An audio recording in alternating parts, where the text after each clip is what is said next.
এবার ডাকলে রাজুতে, জুতো মারবো গালেতে। এই স্লোগান কেন এখন? আপনারা দেখতে পাচ্ছেন যে এখন প্রতীকী গলায় দড়ি একটা টাঙানো হয়েছে ওভারব্রিজের, শ্যামলী ওভারব্রিজের উপরে।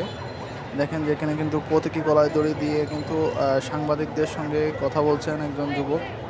কেন তিনি হঠাৎ করে আবার রাস্তায় তারা যুবকরা নামলো যায় না, সেটাই আমরা এখন জানার চেষ্টা করব।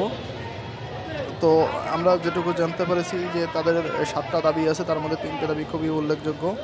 তার প্রথম নাম্বার দাবি হচ্ছে যে তাদের প্রত্যাবর্তন, প্লাস হচ্ছে যে তাদের 1 নম্বর দাবি।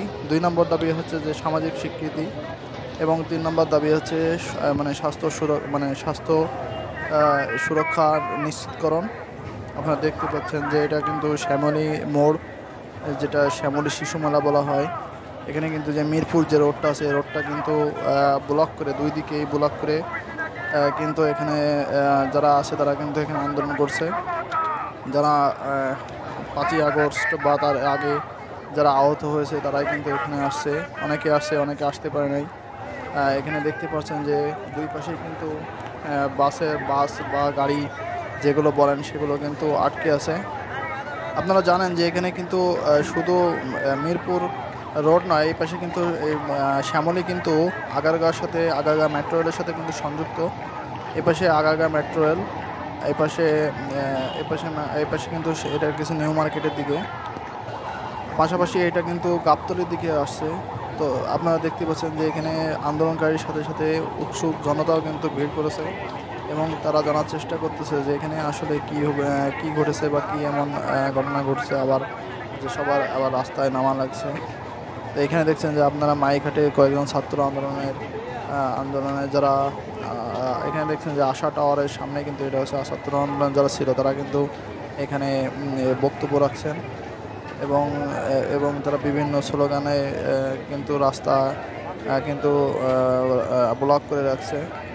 আশা টাওয়ার যেটা বলতেছিলাম, যে আশা ইউনিভার্সিটি প্রাইভেট যে ইউনিভার্সিটি, এটার সামনে কিন্তু এখানে সবাই জড়ো হয়েছে। আপনারা দেখছেন যে আন্দোলনের পাশাপাশি সকল গাড়ি আটকে থাকলেও অ্যাম্বুলেন্স কিন্তু বন্ধ নেই। ছাত্ররা কিন্তু নিজ দায়িত্বে অ্যাম্বুলেন্স কিন্তু পারাপারের জন্য ব্যবস্থা করে দিয়েছে এবং যাতায়াতের ব্যবস্থা করে দিয়েছে। অ্যাম্বুলেন্সে দেখেন যে এর একটি অ্যাম্বুলেন্স কিন্তু এখান থেকে চলে যাচ্ছে, এদের কিন্তু কোনো বাধা নাই, অ্যাম্বুলেন্স দের কিন্তু কোনো সমস্যা হচ্ছে না।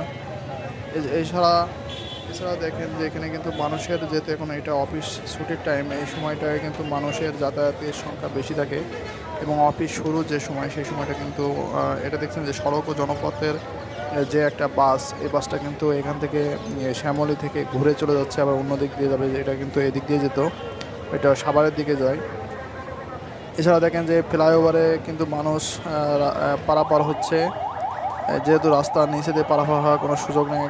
একটা অ্যাম্বুলেন্স দেখেন, এটা কিন্তু নিউ মার্কেটের দিক থেকে আসছে, এটা কিন্তু এখানে পার হওয়ার জন্য এই যে এখানে কিন্তু দেখেন ছাত্ররা, এই যে একটা ছাত্র দেখেন এটা পার করে দিল। এছাড়া দেখেন এখানে কিন্তু সাংবাদিকদের অনেক, প্রত্যেকটা টিভি চ্যানেলের সাংবাদিকরা কিন্তু এখানে আসছে। তারা কিন্তু এখানে একটা সাংবাদিকদের মিলন মেলা বলা যায়, তারা কিন্তু দূর থেকে ছাত্র আন্দোলনের ভিডিও ফুটেজ সংগ্রহ করছে। এছাড়া যারা সাধারণ জনতা তারা কিন্তু এখানে উপস্থিত আছে, যে অনেকে কিন্তু মোবাইলে ভিডিও ধারণ করছে। এছাড়া আপনারা দেখতে পাচ্ছেন যে বিভিন্ন মহিলা ছাত্র আন্দোলনে যারা আহত হয়েছিল তারাও কিন্তু এখানে উপস্থিত আছে, তারা কিন্তু অনেক বক্তৃতা দিচ্ছে। সেই একই বক্তৃতা আপনারা এর আগে শুনছেন, যে আমরা এত কষ্ট করে দেশ স্বাধীন করার পরেও কিন্তু এখানে কেন উপস্থিত, আমাদের আবার কেন রাস্তায় নামতে হয়েছে। এছাড়া দেখেন ফুট ওভার ব্রিজ থেকে কিন্তু অনেক মানুষ এই বিষয়টা দেখতেছে। এছাড়া কিন্তু তারা বারবার বলতেছে যে আমাদেরকে কিন্তু আর ট্রলের শিকার যেন না হতে হয়, আমাদেরকে যেন কোনো ট্রল না করা হয়। আমরা এখানে কিন্তু আজকে উপস্থিত হয়েছি বা এই আন্দোলনে নামতে হয়েছে, আবার বাধ্য হয়েছি। তারা কিন্তু আজকে আন্দোলনে নামতে বাধ্য হয়েছে সুচিকিৎসার অভাবে। তো সেটাই কিন্তু আজকে তুলে ধরতে চাইছে, এবং এটাই কিন্তু তাদের মূল বক্তব্য এবং মূল দাবি। তো সেটা বাস্তবায়ন হলেই তারা কিন্তু অনেকটা তাদের 50% চাহিদা পূরণ হয়ে যাবে। সেটাই পূরণ হচ্ছে না বলে আজকে কিন্তু আবার তারা রাস্তায় নামতে বাধ্য হয়েছে। পরবর্তী আপডেট পেতে আমাদের সঙ্গে থাকুন এবং আমাদের ভিডিওটি লাইক কমেন্ট করতে